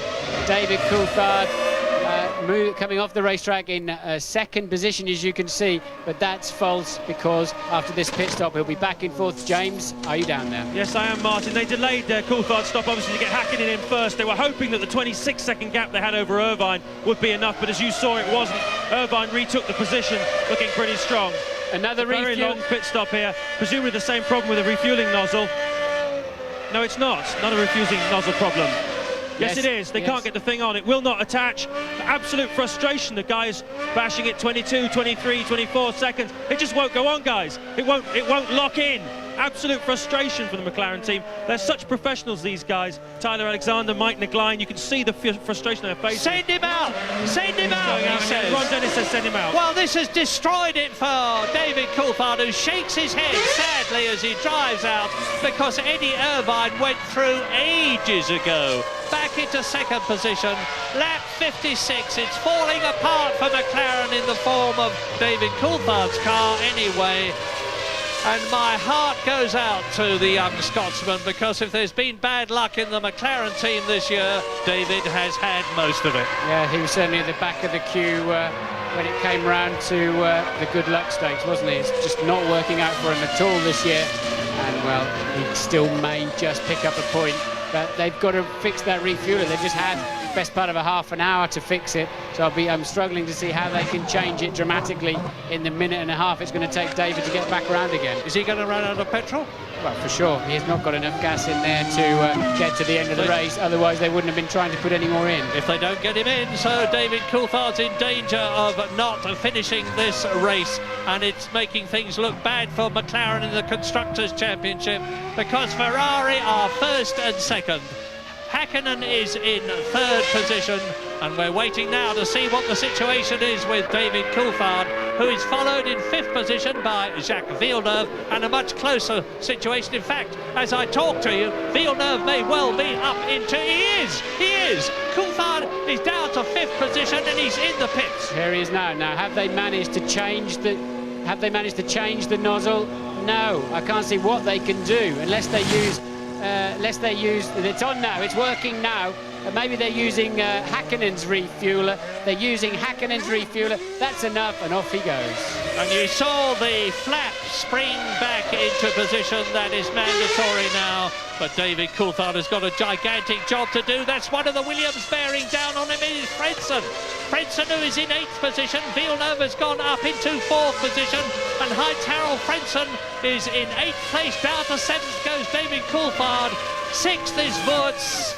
And Villeneuve is in 4th position with Michael Schumacher leading. It's lap 58. He's half a minute ahead of Eddie Irvine, who is got Mika Häkkinen right behind him, or had in the previous lap. We haven't seen them recently, but now David Coulthard and Heinz-Harald Frentzen are fighting out on the track for position.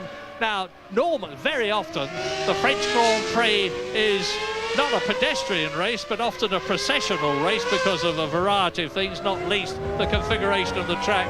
But apart from this man, it's been anything but here today. Michael Schumacher leads and looking good for a 3rd win this year, a 2nd win in succession. There's the gap between himself and Eddie Irvine, a cool half minute. And Michael Schumacher has not got any pit stops left to make, as Eddie Irvine and Mika Häkkinen, battling for 2nd position on the track, come down the drop from the right-hander at Chateau d'Eau into the chicane. Well, this should be thrilling towards the end of the race now, because clearly Häkkinen has been on a charge before and after his pit stop, and Irvine now got his mirrors full of a very determined World Championship leader with Mika Häkkinen. And a fascinating situation in the tyre war. The rejuvenated Ferrari is on the rejuvenated Goodyears. The McLarens are using Bridgestone tyres, which have had the edge on Goodyear for most of this season, as a result of which the Goodyear firm has worked tremendously hard and produced improved constructions. Well, Häkkinen there just having a bit of a look, obviously way too far back, but if you remember earlier in the race, Eddie Irvine was much faster out of Estoril turn 2, and that's where Häkkinen has to be up behind him, and if Irvine can just keep doing that every lap, then it's going to be a struggle for Häkkinen to pass. He's going to have to take a big risk somewhere, but clearly, under braking, Häkkinen's car is far superior. And Coulthard is on a terrific charge. He's just gone through the first sector fastest of all, and the third sector, he's just completed the lap, was his fastest in the race so far, and he's up into 6th position. David Coulthard has got back into the points by getting past Jean Alesi by pushing the Sauber down 1 place. So McLarens now are in 3rd and 6th places. The 2 Ferraris are 1st and 2nd, and you're watching the 2nd of the 2 Ferraris, Eddie Irvine, battling with Mika Häkkinen for 2nd place. Now this is the critical point for Häkkinen. Can he just stay in the dirty air? Now you can see him sliding wide, listen to him getting out of the throttle, and Irvine pulls away 3 or 4 car lengths. That's the critical point for overtaking, and Häkkinen just can't stay in it. And the significance of that is that until now, people have always acknowledged the fact that it's the Mercedes-Benz V10 Ilmor designed and built engine which has got the most grunt. Well, it certainly hasn't got the most grunt here at MAGNY COURS. The Ferrari V10 has. I think it's a lot to do with grip coming out of that corner and a bit of grunt thereafter, but if you get a good slingshot out of there, you need an awful lot more horsepower to reel that difference in. David Coulthard is still flying round. He's gone faster still. Yes, and Coulthard has passed Alesi, and 17.5 for David Coulthard, a new lap record. Coulthard having a charge back through the field after those dramas, refuelling. Coulthard up into 6th place and homing in on Alexander Wirtz at an enormous rate, 2.3 seconds faster than Wirtz. So David could get good. Häkkinen goes for it. He's on the inside. That's the corner. But Eddie Irvine is an experienced old campaigner now, and he staves him off. 32-year-old Eddie Irvine staves off David Coulthard, 27-year-old. And David has, just as Martin said, broken the lap record. He's only a whisker behind Alexander Wirtz, from the way he's going. He will be past him like a rocket. Lap 61, 71 lap race. It's all coming alive. Häkkinen's still not near enough, and you saw he's realised already the only way past Irvine is to send one up the inside when he's least expecting it. The question is where and when. These two are fighting for the difference between 6 points for 2nd place, 4 points for 3rd position. Just 2 points, but it can make all the difference at the end of the season between doing well in the Drivers' Championship and having your team do well in the Constructors' Championship. Ferrari 1st and 2nd. Another tremendously quick lap for David Coulthard. Watch the Ferrari, Eddie Irvine and Mika Häkkinen. And they're coming up now to a tail end. I just caught a flash of it as it went through the picture. Let's see who it is and whether he gets in the way as he comes out of the Chateau d'Eau. And this is where Eddie Irvine is going to have another go. But, where Häkkinen will have another go. Too far behind this time. Häkkinen made a bad job of getting out of the water tower corner and nowhere near close enough. But I tell you, if you overtake in that last corner, you almost always have a coming together with the guy you're overtaking, unless he sees you coming and gets out of the way. And really, Häkkinen can't risk really this 3rd place. He needs it for the World Championship. He's in no position to throw away points with Michael Schumacher going so strongly. Well, it's Rubens Barrichello that they're catching, or is it Verstappen? Let's have a look. These stewards look very much alike, and Verstappen's helmet is not dissimilar to Rubens Barrichello. But anyway, it's a steward, and if he doesn't keep a weather eye open on his mirrors, it could make things very difficult for Eddie Irvine and easier for Mika Häkkinen. So out of the 180, up towards Imola, the right, the left and the dip. They're approaching it now, and look how close the steward is getting. And let's identify him for you. It's Verstappen. Jos Verstappen, who's in 13th place. And Coulthard has passed Wirtz out of sight of the cameras. Coulthard up into 5th place and 2 World Championship points. Come on, Jos, let him through. Jos Verstappen, there's nothing he can do here. He's got to hold his line. He can't move over. But Mika Häkkinen has another look. And this is where Eddie Irvine will get past. OK, Verstappen's pulling out of the way. I was just thinking this is the chance for... Now, Häkkinen's got to be careful that Verstappen has seen him. Oh, that's blown it. I thought if Irvine had to follow Verstappen through this long corner, then Häkkinen would have had his best chance. But it's worked exactly the opposite way to that. Only 8 laps to go now. We're on lap 63, 71 lap race. And Eddie Irvine's got the breathing space as Häkkinen gets through on the inside of Verstappen at the Adelaide hairpin. And Verstappen takes a tighter line, but sensibly doesn't try to repass Mika Häkkinen. And we're now on lap 63. Time for a break. And this is Häkkinen's best chance. He had a better run out. Cool. And Irvine moving to the inside to defend the line. Can Mika get a slingshot on the way out? No. He's got some good drive there in the Ferrari. And he just holds Häkkinen off, but for how long? Meanwhile, David Coulthard has had to make another pit stop for fuel. And Tora Takagi in the Tyrrell has had his engine blow up on the approach to the last corner, and he's laid oil across the track, as a result of which Alexander Wurz spun off. He's rejoined, but it's not going to make things easy for Eddie Irvine and Mika Häkkinen. We're on lap 66 in this 71-lap race, which has turned out to be a real nail-biter. Michael Schumacher leading by 28 seconds. This battle between Irvine Ferrari and Häkkinen McLaren. Irvine taking a tight line there totally unnecessarily because Mika sold him a complete dummy, but Mika then wasn't able to do anything about it. Eddie defending a position he didn't need to defend, but Häkkinen clearly the much faster. We can't show it on film, but we know that Coulthard has had to pit again for yet another fuel stop. Clearly when they used Häkkinen's fuel nozzle, they still couldn't get enough fuel in the car. As a result of which he's now back out of the points after fighting his way past the Lacey, fighting his way past Alexander Wurz and up into the points. He's down in 8th position. And again, Mika Häkkinen tries to have a look at Eddie Irvine at Adelaide, but Irvine's been there before. He knows what the situation is. This is lap 66. There's 5 laps to go, including the one they're on. Ahead of them, race leader Michael Schumacher, looking good at the moment, very good indeed, for his second successive victory and his 3rd win of 1998, to move him closer to Mika Häkkinen. And Häkkinen desperately needs to get past Eddie Irvine in order to enable him to get those 2 extra points, which Irvine is enjoying at the present moment if he stays in 2nd place. And again, this is where Häkkinen always has a go, as he does at Adelaide. Eddie Irvine is driving in his 73rd Grand Prix. It's Mika Häkkinen's 104th. Well, you can see Häkkinen just regrouping a little bit there. He didn't attack anywhere on that lap, and just obviously taking stock and maybe cooling his tyres down a little bit, ready for a final charge.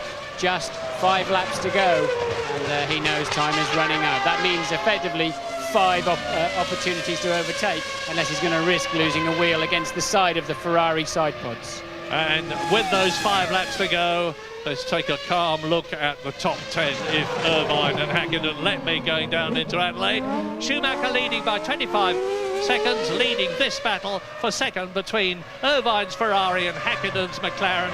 Is Ferrari going to have its first 1-2 since Prost and Mansell in 1990, 8 years ago?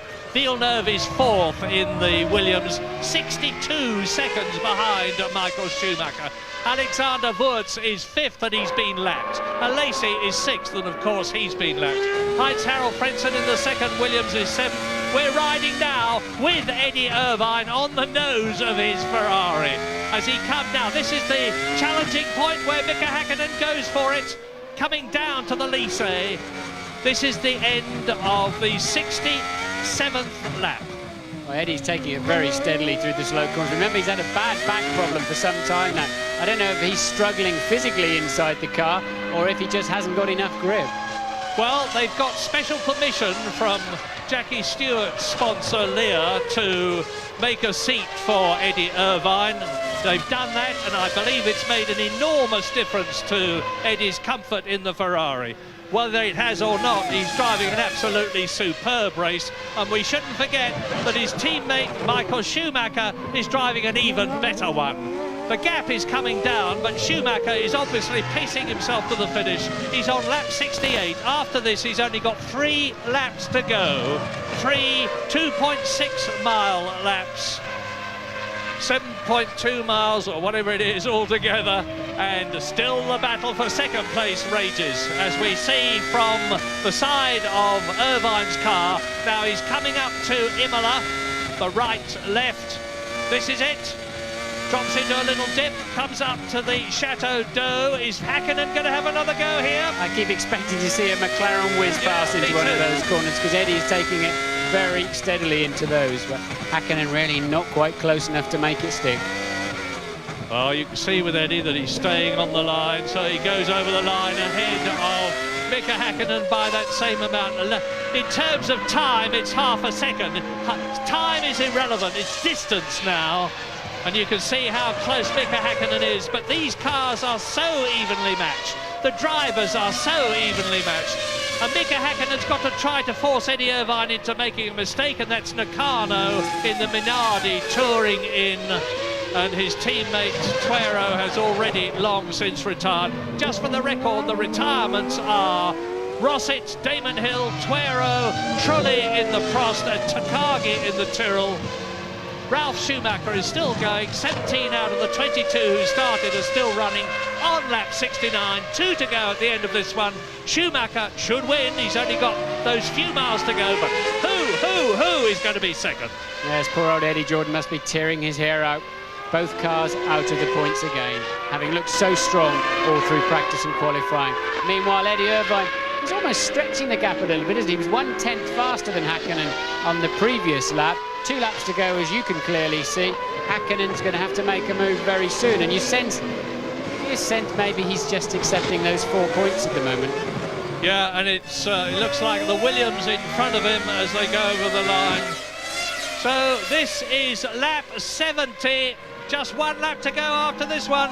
There's going to be some fireworks for a point at the back. And Lacey is currently in 6th place. David Coulthard on yet another charge is just 1.8 seconds behind him and lapping about that speed faster. Frentzen there clearly got a terminal problem with the car and appears to be out of the race. So Coulthard still could snatch a point despite all of those pit stops. From 8th position, Coulthard actually ahead of Heinz-Harald Frentzen at the moment.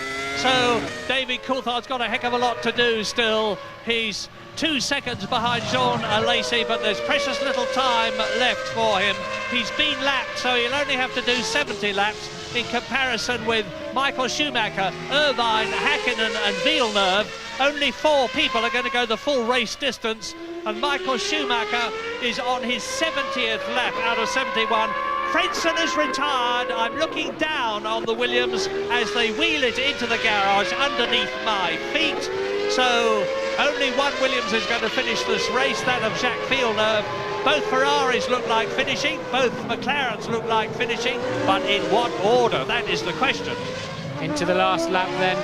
Last lap for this scrap for second place, and Irvine driven very, very maturely, hasn't really succumbed to any kind of pressure from Häkkinen and just kept his head, not been locking brakes, not been getting untidy, and Mika really having to play second best there to Eddie Irvine. Can Coulthard, he's half a second down going into the last lap, can he snatch a consolation point? Well, I hope our French producer hasn't forgotten that there's a bloke called Michael Schumacher in this race, because these two are on the last lap, and Michael Schumacher is 20 seconds ahead of them.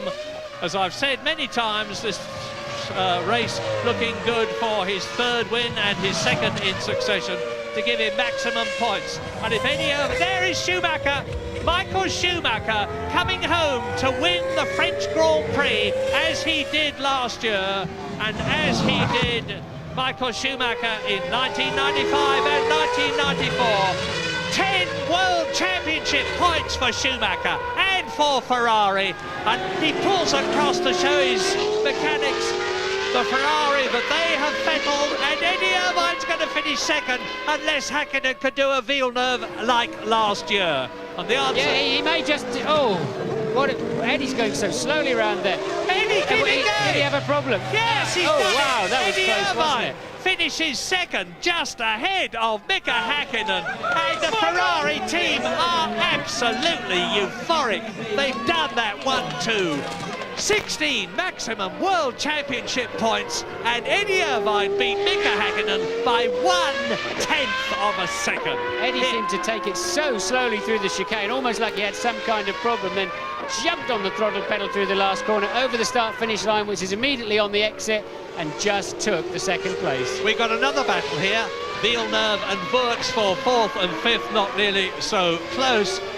But Jacques Villeneuve takes that 4th position if he just comes out of the last corner all right, which is more than he did last year when he tried to take Eddie Irvine's position from him in the closing yards of the race. Failed to do so. Wow! Race order in France as you look at an understandably and justifiably overwrought Ferrari team. Michael Schumacher wins by 19.5 seconds. Eddie Irvine finishes second by 1/10 of a second. Ferrari gets 16 World Championship points. Mika Häkkinen only gets those 4 points for 3rd position, and that could make all the difference to the World Championship battle between himself and Michael Schumacher. Wurz was 5th, and David Coulthard did take a Lacey on the last lap for the final World Championship point, leaving the two Saubers of Lacey and Herbert in 7th and 8th place. Now we're just trying to frantically work out what's happening in the championship. I'll tell you, Mika Häkkinen is now only 6 points ahead of Michael Schumacher. It's all up for grabs. It was 12 points, and Michael Schumacher's victory here has halved it. David Coulthard is 3rd on 30 points. Eddie Irvine is very close to him. He's in 4th position as he was when this race began, but instead of being 10 points behind Coulthard, he's 5 points behind him. Alexander Wurz has moved up into 5th position ahead of his teammate Giancarlo Fisichella. Well, halfway through the championship. And with that news, leave us at MAGNY COURS for a few moments, but rejoin us soon, and let's see the drivers on the podium. Well, a great French Grand Prix, and there in the Parc Fermé, at the top of your picture, Michael Schumacher gets out of the Ferrari. Eddie Irvine, a magnificent drive. In my opinion, the man of the race, and I do include Michael Schumacher. They congratulate each other, and now I bet you that Michael Schumacher is going to go, yes, he does. Michael Schumacher knows that the mechanics, the technicians, the engineers have made